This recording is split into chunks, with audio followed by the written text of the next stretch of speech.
नमस्कार। आइए भारत के दिल यानी मध्य प्रदेश की आस्था और संस्कृति से भरी दुनिया में चलते हैं। आज हम एक ऐसे सफर पर निकल रहे हैं जहां पत्थर भी कहानियां सुनाते हैं और हर मंदिर में विश्वास की एक अलग ही रोशनी है। तो फिर देर किस बात की?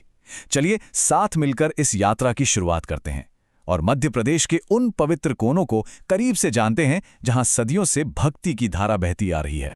देखिए, मध्य प्रदेश सिर्फ एक राज्य का नाम नहीं है। ये वो धरती है जहां प्राचीन विश्वास, एक शानदार इतिहास और कमाल की वास्तुकला आज भी जिंदा है। यहाँ की तो मिट्टी में ही आध्यात्मिकता बसी हुई है। तो हमारी इस तीर्थ यात्रा का जो सबसे पहला पड़ाव है वो है यहाँ के पवित्र शहर। ये शहर शैव धर्म और भारतीय आध्यात्मिकता का दिल माने जाते हैं। तो चलिए भारत के दो सबसे जरूरी ज्योतिर्लिंगों के दर्शन करते हैं। सबसे पहले बात करते हैं उज्जैन के महाकालेश्वर मंदिर की। ये कोई आम मंदिर नहीं, बल्कि 12 ज्योतिर्लिंगों में से एक है, जहां माना जाता है कि भगवान शिव खुद विराजते हैं। और यहाँ की भस्म आरती, उसका अनुभव तो सच में अलौकिक होता है, जो हमें जीवन और मौत के चक्र की याद दिलाता है। अब ओंकारेश्वर की बात ही कुछ और है। इसकी जो भौगोलिक बनावट है ना, वही इसे खास बना देती है। ये पवित्र जगह नर्मदा नदी के बीच ओम के आकार वाले एक द्वीप पर बसी है।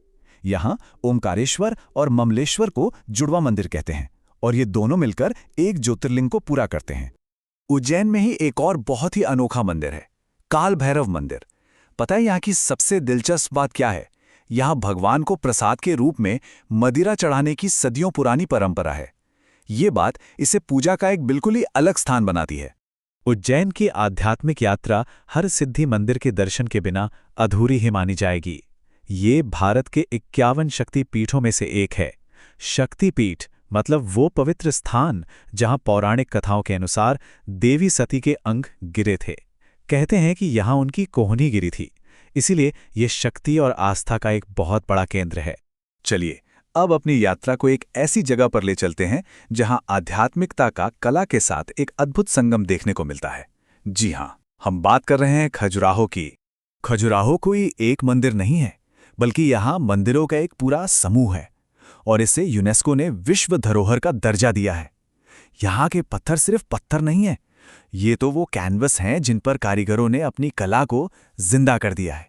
खजुराहो के मंदिरों में जो सबसे बड़ा हीरा है वो है कंदारिया महादेव मंदिर। भगवान शिव को समर्पित ये मंदिर क्या कहें, अपनी भव्यता और बारीक नक्काशी के लिए पूरी दुनिया में मशहूर है।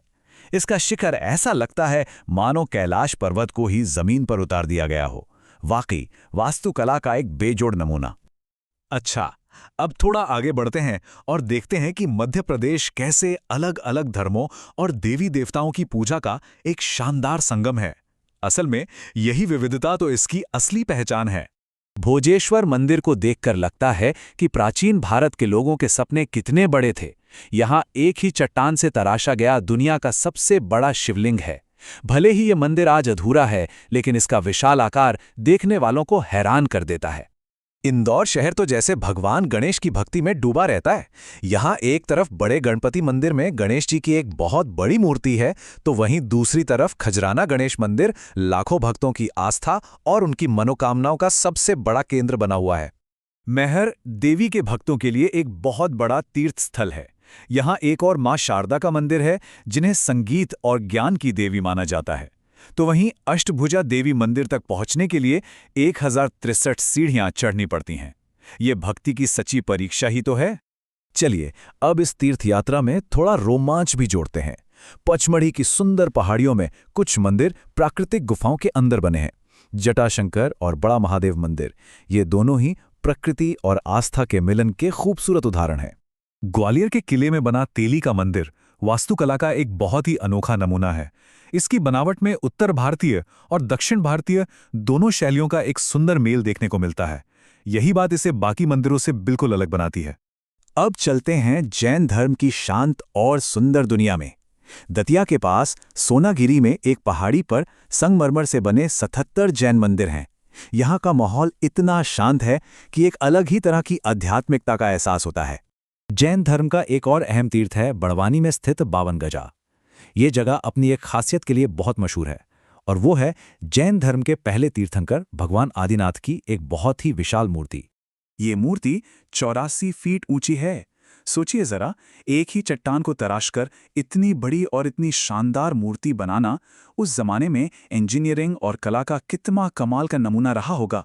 तो हमारी ये यात्रा अब अपने आखिरी पड़ाव पर है। हमने देखा कि कैसे मध्य प्रदेश में आस्था, कला और संस्कृति, इन सब की अलग अलग धाराएं एक साथ मिलकर एक खूबसूरत संगम बनाती हैं।